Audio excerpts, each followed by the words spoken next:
I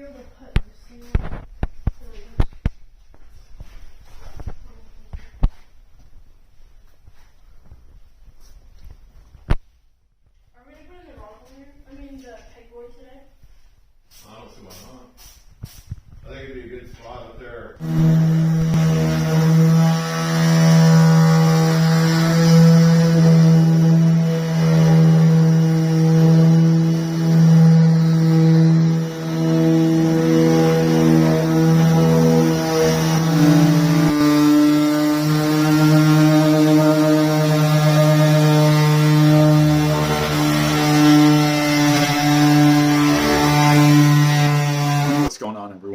Here from PNW Vintage Outdoors.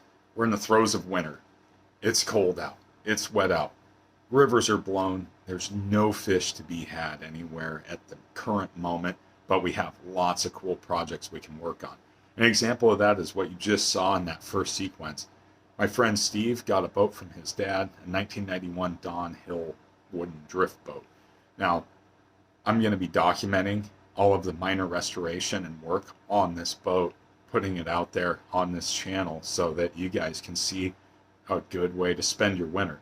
There's something that is just inherently Pacific Northwest about the drift boat, and the drift boat truly is a boat of the Pacific Northwest. You might see them in the Great Lakes region, you might see them on the east coast, the trips to the Great Lakes, but it is a Oregon boat through and through, and Don Hill was one of the pioneering people that designed and improved.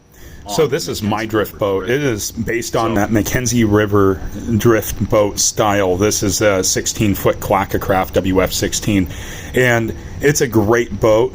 The wood drift boats, though, they have a special place in our heart here in the Pacific Northwest. Here's my boat going down a coastal tributary river, and you can see where the advantage of these boats lie. We can go through shallow water, really narrow channels, and it gets us into the best fishing access that we can get, especially in areas where there isn't a lot of bank access. And here we're going to go through a little rapid and drift right through. You notice that you point your nose towards the danger, and then you try to find the deepest part of the channel, and you just slide right over the rocks, and that is what makes a drift boat so magical. They're quiet, and they're a lot of fun.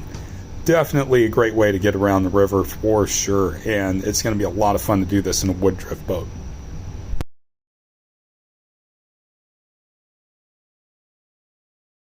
All right, so we're going to head over. I'm taking this old 9.9 over to Steve. It's a long shaft Mercury sail power from 1985. It's a two-stroke, and it was my original drift boat motor that I was using on the drift boat before I got my four-stroke from my good buddy Jay.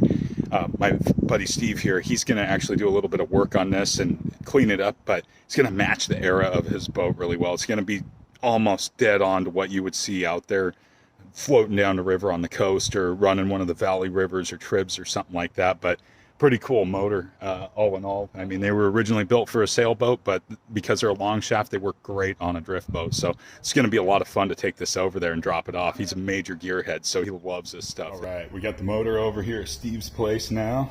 It's up on the good old sawhorse, and we're starting to strip this guy down. So we're getting everything ready to go. We pulled out the front row, or the front seat, working around the rower seat, pulling out the oar locks, all that kind of stuff, getting ready to sand this thing up. So it's going to be pretty good when we're all done. All right, well, we're going to go ahead and shoot some paint on this, and we're going to put a new winch on there once that paint dries. So this ought to be pretty good. Got all masked up and ready to go. So we've been ripping on this top rail, sanding it like crazy, and just starting to get some of this old weather checking and some of the damage from the sun off this old varathane coat that was on here, or urethane I should say. And so we're getting that all done, getting her all sanded up real nice, and we're gonna get ready to clean it up really good before we do any varathane coating on it. But basically just really trying to get rid of a lot of this like sun damage and stuff like that. So it's looking really good.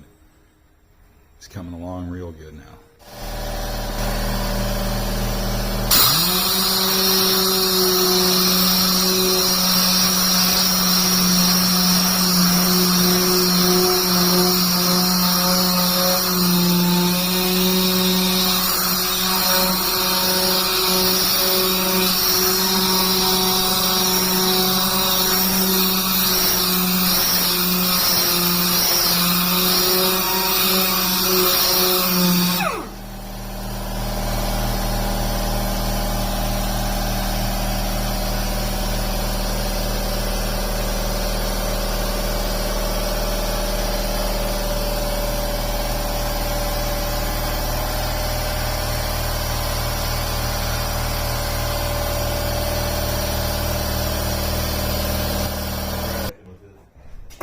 So here is the boat after a couple coats of the spar varnish. What a difference from what you saw earlier. It's just sanding out all that oxidation where the oarlocks go, all the way down to gunnels, going back in, touching up the bait holder here on the rower seat, the rear deck for the rear seat. This rear seat here, didn't really get much video sanding this down, but the varnish was really checked on that. But you remember what the transom looked like, and now this thing is just rock solid. This gloss spar varnish is just amazing. Look at that. This is absolutely immaculate. It's beautiful. Look at that. And the new winch mounted up, and this really cool addition that Steve's dad put on, this halogen light, makes it real handy for hooking up and launching in the dark. As you know, winter steelhead, a lot of times you're launching in the dark, so it's a nice addition to that too. Absolutely incredible. We got the old Merc purring pretty good here. Still got a few items to address with it, but likes to do that little sputter, and we got to work on that a little bit. But we fired her up. We got her out here running in the barrel. Impeller's working good.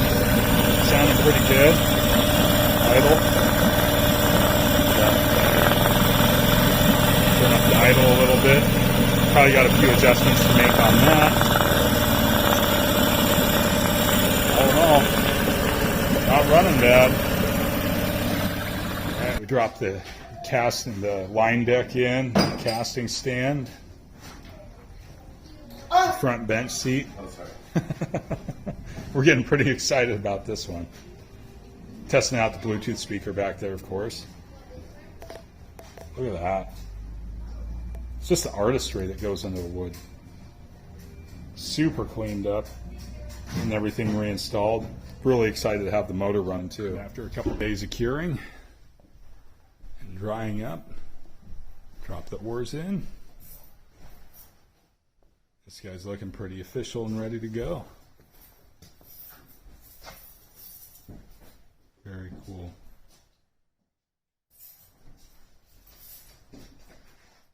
Well, that's the end of video 1, and the big thing with that is that we've got the stain done. We've worked on the actual motor. We just need to build a transom bracket so that it protects that Dirk's anchor system that's in the back of that boat.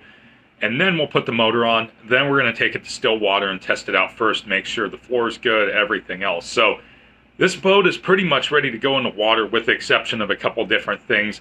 Hopefully we can get it out here in the next couple weeks and give it its good test run. But anyways, everybody, make sure if you're new to this channel to like, leave a comment, and subscribe so you can follow along with the story of this drift boat and all of our other stories that we share out with everybody each week. But until next time, everybody, thank you so much for watching. I hope you all have a wonderful day.